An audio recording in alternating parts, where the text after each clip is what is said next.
So is that the same as being on the red dot? No, but that does show a level of communication skills and presence and all that. What if someone has nothing at all? Nothing at all. It's like, hey, I got this great idea. The world needs to hear my idea, and I'm gonna apply to talk. Yeah, I mean, so this is only our second time doing it, so we have not seen that ourselves. Only because because the other option too is, let's say you don't have anything out there. We also have the option where people can like pitch us your talk or give us a part of your talk, and you can record yourself doing that, and we'll check that out. And we did as part of And how many people? Like, is this is a women only, correct?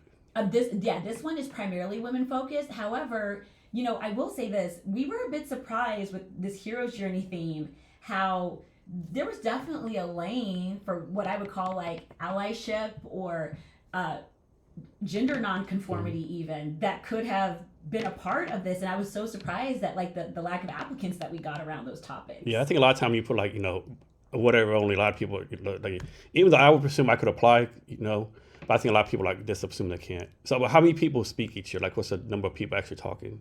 So it's up to you. So this year I think we landed on 7. Okay. Some TEDx they'll do 7 to 9. Okay. And like, so someone applies, they get to speak. Let's suppose Mary Jane gives a speech. Mm-hmm. What can she expect? Of course, if she's giving back to the community, giving back to value, whatever. But what can she expect in return? Like, can you expect like an increase in viewership on a book, increase in ROI, or like what can the people speaking expect? That's a great question. What I generally, and I don't think this is an overstatement at all, whether it's TED or TEDx, there's kind of like a before you stepped on the red dot and then after you stepped on the red dot. And that's primarily because the part of the TEDx governance around like the venue, for example, that we select on the logistics side. Part of the reason the venue and the lighting has to be just so is because you got to have those letters up there. You have to have the dot up there. Why? Because we're going to record that. And that's going to go on the global TEDx YouTube channel. And there's some proud for LinkedIn or whatever it is, like Jason Cavness, TEDx speaker, or whatever this thing is, right? Yeah, but I would say even more than that. Like we had a couple speakers this last time, and I think they're at 100,000 views on like the global TEDx YouTube channel. Has there been like a past talk in the past where you're like, man, this person just killed it? They did a great job on this. Yeah, I would say one of those talks, and it still kind of has some momentum. I shouldn't say kind of. It has this really profound momentum that's kind of outlived the talk itself. Is Megan Onan? Hi, Meg. She did a really compelling talk about moving beyond agreeing to disagree. So that was one that we had on the stage last year. That's over 100,000 views. But it is tied to her life story and to her book, but also to a lot of the work she's doing in community and advocacy. So came from a really personal place where she grew up in a very conservative religious area, and she was outed in college by an ex-boyfriend as a lesbian woman and received death threats, harassment, all of that. She had a friend who died. Basically, he had been beaten to death for just even looking too gay like there, and her family was concerned for her safety, her brother in particular, and she leaves, and she just didn't want to stay in exile. She didn't want to just be like, I'm another queer person alienated from my conservative background. She like, what else can I do? And her book and her talk, it talks about that, and that really resonated with people because people generally don't like the idea that the worst prejudices and ignorances that might be in your family or your friend circle or your neighborhood need to permanently exile you or disconnect you from, in her case, the people who like raised her and she has so much love for. So I remember reading the application for her talk. I was traveling and I was in LA.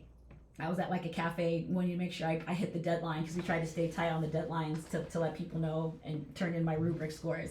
And I just remember crying in the cafe reading her story. I just remember literally just thinking to myself, like here's somebody who is really trying to get a message of like, love and moving forward out there, but really helping people become more fluent in the language and like the art and the capacity for like having the kind of like mature and resilient connections that I think all of us are really looking for. So I think that's why that talk is really stuck with people. Is there a subject that is not allowed to be talked about? That's a good question. I'm not sure like within the bylaws if they have like anything like explicitly is like I would assume like nothing illegal, maybe I would say maybe nothing legal, but what someone had a great story about being a drug addict or selling drugs and had a better life, that would be a good talk. So maybe nothing would be depending, I guess, how you talk about it. Yeah. I think like to your point. Like I was assuming like drugs, maybe for pornography, but depending on how you spin it, whatever, how you overcame something, I guess. Yeah, and even like, if people were to talk about, like you said, like let's say they were incarcerated or they struggle with addiction, or I mean, you can go look these up. I mean, there's a lot of TED and TEDx talks about all kinds of things that, from a censorship perspective, just topically might seem air quotes unsavory, but it's a part of their life story or it's a part of their research, or something like that. So yeah, it's definitely, I think, for some subjects less of the what and more so the how it's talked about. And this is like all volunteer thing, right? You, Liz, all volunteers, right? So how many volunteers does it take to run this? Great question. So last year, so there's the volunteers for like the lead up to it. And granted, we always would love more help, particularly on like the social media, like the comms, the outreach that we do. But like our core team has usually run about 3 to 5 people, like in the core planning team. And then we have like the day of event and like the day before. I think last year we had 3 shifts of about 25 volunteers. Yeah, so and then we kind of had them all on different things. So we had some folks on like mics and green room with the speakers and making sure the speakers had refreshments back there, and like the blocking and everything from on and off the stage was good, because I mentioned the panels, and like there's that coordination. And then there were folks obviously at guest registration and check-in. We were assembling swag bags, so we had folks on swag bag assembly and then also on distribution. As we transitioned to like the after party, like we had folks for that. Of course, there's stuff with your tables, your chairs. Starbucks sponsored our coffee and refreshments, so there's folks had to go do the Starbucks run to come back. Just all those things that you do behind the scenes to make it a good experience. I know. Whenever I hear someone say doing an event is easy, I just want to fucking choke the life out of them. You've heard someone say that? I've heard people say it before. Yeah. I've literally never. No one's ever said that to me before. Yeah, I've heard that before. So, of course, you, Liz, all the volunteers, that you do this to get back to the community, whatever. Having said that, I'm sure there's something you get out of it too, right? So when you volunteer for these type of things, what do you expect out of it? Yes. Not to make you sound soft or anything, but there has to be some kind of ROI. Your time's too valuable. Yeah, I mean, I think for me, it's more so it's this idea of lifting as we climb, right? It's like people say. I think for me, I guess the selfish thing is like, it's an opportunity for me to like contribute in a way where I don't live in like this dissonance of I want to empower people. I want to see other people's dreams come true. Like a lot of people have it on their bucket list to do a TED Talk or a TEDx talk, right? A lot of people, they do all this research, they've gone through so much in life, and they just want one person, somebody somewhere, to hear their story if it can make a difference in their life. And my thought is, so TEDx and TED, they have these rules around conflict of interest. So like, if you are on the volunteer team, like you can't speak. Or if like you're a sponsor, you can't like plug in like all these people, right? Like so they have like that. So, but for me, it's like the math of, because someone has asked me like, well, you organize the TED, why don't you just do a talk? Like you don't need to like organize it. You could just go up there. And to me, it's math, right? If I help with Liz and KB and our team of volunteers, that's 7 people per year. So this year I can get up to 14 people, and 14 is more than my one. Right? So it's kind of, to me, like the mathematics of like the impact, and just recognizing that, Seattle still has, and this kind of surprised me, like moving here. I moved here in 2019 before things just got crazy and weird really quick. And then coming out of that, there's kind of like a side of Seattle and the ecosystem here, like I never saw like pre-pandemic. I wasn't here for that, but I couldn't help but notice that like after the pandemic, people were really hungry for these sorts of opportunities and events and connection points.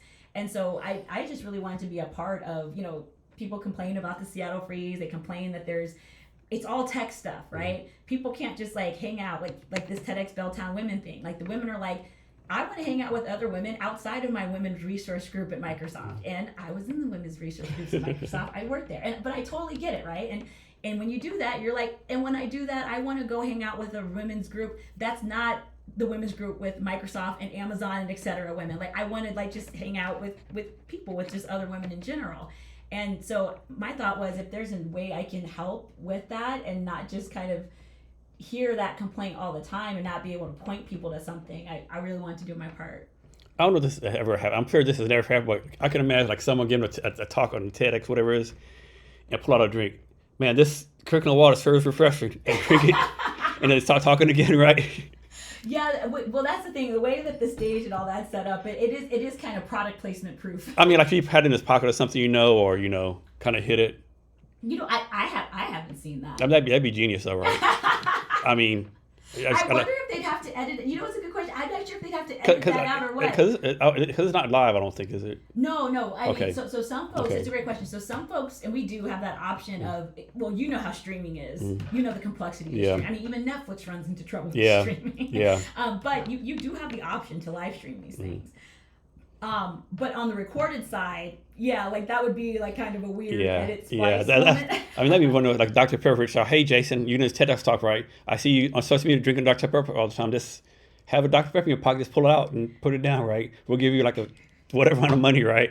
I know that. I'm thinking. I'm like, I'm trying to think to myself. Everyone were like, did Jason just do that? Like, what's going on, right? Yeah, I wasn't feeling well, so I went to the doctor. Yeah. Dr. Pepper. Yeah, exactly. Just like that, yeah. Yeah, it's insane. And so something else you belong to, I think it's called Miston Labs. Oh, yeah. When I was in a blockchain startup. Okay. Yeah. Can you talk about that? Yeah, so... Are you still with them, or...? No. Okay. So my first foray into the world of startups, of all things, was a blockchain startup. You like, I'm not going on, I'm going all the way in. That's right. I was like, if I'm going to go in, I'm going to go all I don't know, no bullshit dating app, bike app, logistics. I'm going like the core startup. Yes. And that was really something, because I relocated here for a role at Microsoft. And that was on the modern work and security side with customer success, and then eventually customer success, like global strategy and all that. For Modern Work Security 365. But then I did a stint at Xbox, and I actually had an amazing opportunity. I was working in the Chief of Staff office for Phil Spencer. Hi, Phil. Hi, Chief of Staff team at Xbox. And it was a great experience. It was at that time, though, that I had been interested in like blockchain and crypto and things like on my own, like on the side.